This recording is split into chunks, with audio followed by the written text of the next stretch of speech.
and watch. What's up, guys? Spaz here. Welcome to my channel. Want to give you a very quick rundown on the new DLC that came out today, and then also tell you about the PS3 update that is supposed to be live.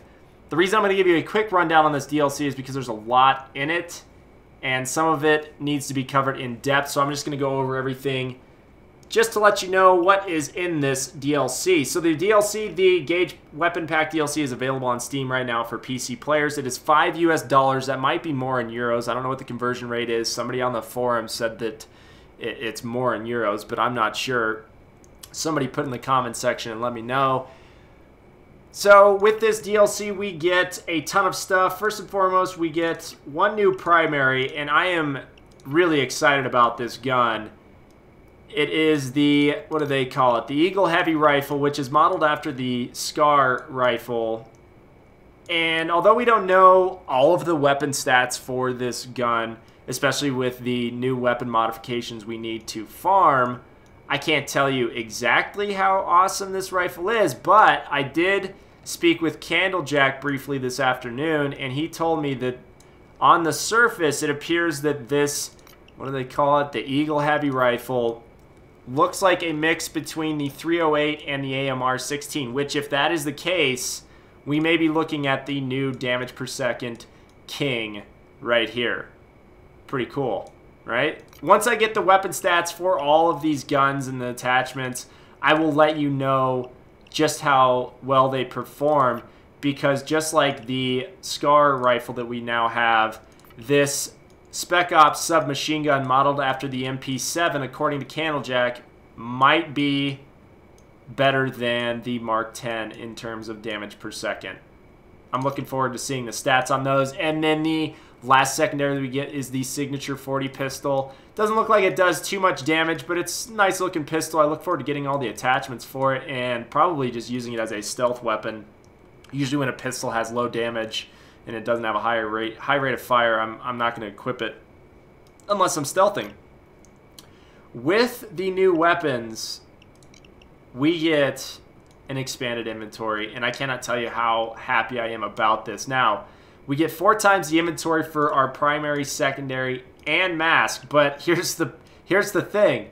Each new weapon slot costs $800,000 to unlock. Now, at first I was kind of pissed about this, but I kind of understand where Overkill is coming from. They want to give people incentive to keep playing the game, farming cash, unlocking things.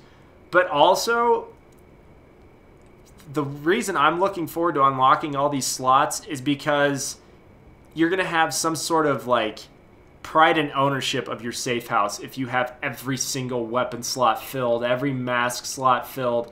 You can have one dirty safe house, and I look forward to working my ass off to have one of the best safe houses. And once I get it to a point to where I want to share it with you guys, I'm probably going to do an episode of Payday 2 Cribs featuring my safe house. So stay tuned for that. That is something that I've been working on, working hard on. That's why I've been farming the jewelry store a ton, is because I'm working towards that as a video. So anyways, back to the inventory before I ramble. We get 4 new masks. You get one automatically. I got the Panda, the Jean-Claude Panda. You can also get the Arnold Bulldog, the Dolph the Goat, so now you can give somebody the goat in the lobby. And you can also unlock Chuck the Eagle. And with these masks, there are 4 new patterns and 4 new materials, so it looks like I'm going to be farming jewelry store more and more. Sigh. Man, 500 runs in the jewelry store will wear you out. Anyways, what else in the inventory that I need to show you? There's one other thing. Oh, yes. There are new weapon mods that I'm just going to show you because I want to cover these in a different video. There are new weapon mods that will change the rate of fire on a weapon. So we can now change our single-fire weapon, weapons like our M308. Sorry, I had a brain freeze there. Into auto fire, and we can also change something like the AMR 16 into single fire. Once I figure out how these mods really apply and how they affect weapons, I will let you know. I'm interested to see, think about this while I keep you in suspense for a video covering these. Think about a 308 with the auto fire with, check this out, auto fire, with Bulletstorm aced out, and Mag Plus. This thing could be, the M308 could be an absolute DPS monster. We'll see. I will let you know. Other things that we need to talk about with this. Oh yeah, most importantly, we have access to grenades. Yes, you heard me right. There are now grenades in Payday 2. Now, somebody correct me if I'm wrong. I briefly read the pamphlet that Overkill sent out. Apparently, you do not have to have this DLC to have access to the grenades as long as the host owns the DLC. Now, correct me if I'm wrong because it was pretty vague in the pamphlet and maybe I just read it too fast. But it sounds like if the host has the DLC, then anybody can buy this grenade case right here in the assets menu, even if they don't own the DLC. And you will have 3 grenades. You will have 3 grenades automatically, and then the grenade case increases that inventory by 3 that anybody can pick up. And it's kind of located on the map just like your ammo bag and doctor bag. And then also on the pamphlet, they said that they made a change to how the assets work. Anybody in the lobby can buy assets now. It is not limited to the host. So that's kind of, it's pretty nice because I've joined lobbies before where nobody buys the expert driver or the escape vehicles, things like that, and I wish I could buy them. And now that we can do that even though we aren't the host, that's pretty nice. But let's go ahead and take a look at these grenades real quick.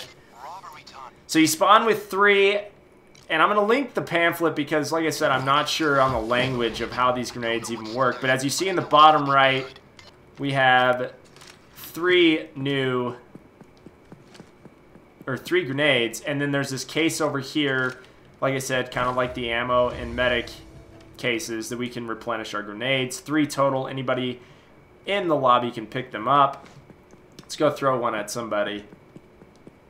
See what these bad boys do. Grenade! Yeah? Yeah? Labo!